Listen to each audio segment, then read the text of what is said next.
मुंबई महापौर पदाची घोषणा 11 तारखेला होणार असल्याची माहिती सूत्र देत आहेत। उद्या किंवा परवा महापौर पदाची जाहिरात काढली जाणार आहे। मुंबईच्या महापौर आणि उपमहापौर पदाची घोषणा ही 11 तारखेला होणार असल्याची माहिती सूत्र देत आहेत। यानंतर 18 तारखेला विशेष सभा आयोजित करण्यात येणार आहे। शिक्षण समिती अध्यक्ष त्यानंतर स्थायी समिती अध्यक्ष यांची निवड देखील केली जाईल। महापालिकेचे आयुक्त महिना अखेरपर्यंत स्थायी समिती अध्यक्षांकडे अर्थसंकल्प सादर करतील, त्यानंतर सभागृहात चर्चा केली जाईल अशी देखील माहिती सूत्र देत आहे। प्रतिनिधी जय पवार या सगळ्या संदर्भात आपल्याला आणखी तपशील देतील। जय,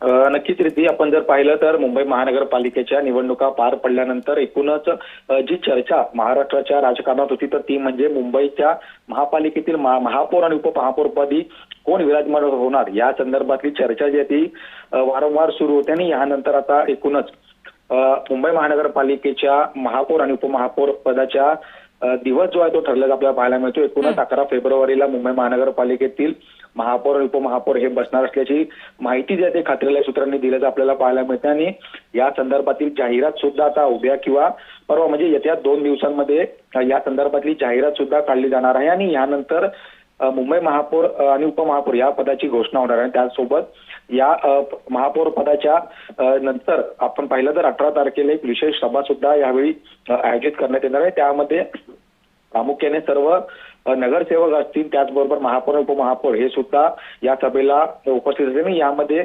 यानंतर शिक्षण समितीचे अध्यक्ष त्याचबरोबर स्थायी समितीच्या अध्यक्षांची सुद्धा निवड होणार आहे। त्यामुळे 11 तारीख जी आहे ती अतिशय महत्वाचा दिवस मानला जात आहे। 11 तारखेला मुंबई महानगरपालिकेतील महापौर आणि उपमहापौर पद जे आहे ते विराजमान होणार आणि यापूर्वी सुद्धा आपण पाहिलं तर चर्चा होती होती की 6 तारखेपर्यंत महापौर जो आहे तो हा मुंबई महानगरपालिकेत विराजमान होईल। मात्र आता अखेर मुहूर्त जो आहे तो लागल्याचं आपल्याला पाहायला मिळतो। या महिन्याच्या 11 तारखेला मुंबईचा महापौर हा कोण असेल याची अधिकृत घोषणा ही आपल्याला होताना पाहायला मिळेल। त्याचबरोबर या महिना अखेरपर्यंत महापालिकेच्या आयुक्त जे आहेत ते स्थायी समिती अध्यक्ष तसेच शिक्षण समितीचे अध्यक्ष या सर्वांसोबत अर्थसंकल्प जो तो सादर करतील आणि यावरती सुद्धा आता सभागृहामध्ये चर्चा होईल। त्यामुळे एकूणच मुंबई महानगरपालिकेचं राजकारण त्याचबरोबर आपण पाहिलं की ज्या पद्धतीचा महापौर आणि उपमहापौर पदासाठीची मुंबई महापौर पदासाठीची जी काही आतापर्यंत मागणी होत होती की नेमकं ह्या पदावरती कोणतं विराजमान होणार किंवा कोणत्या पक्षाचा महापौर होणार ह्याच्यावरती आता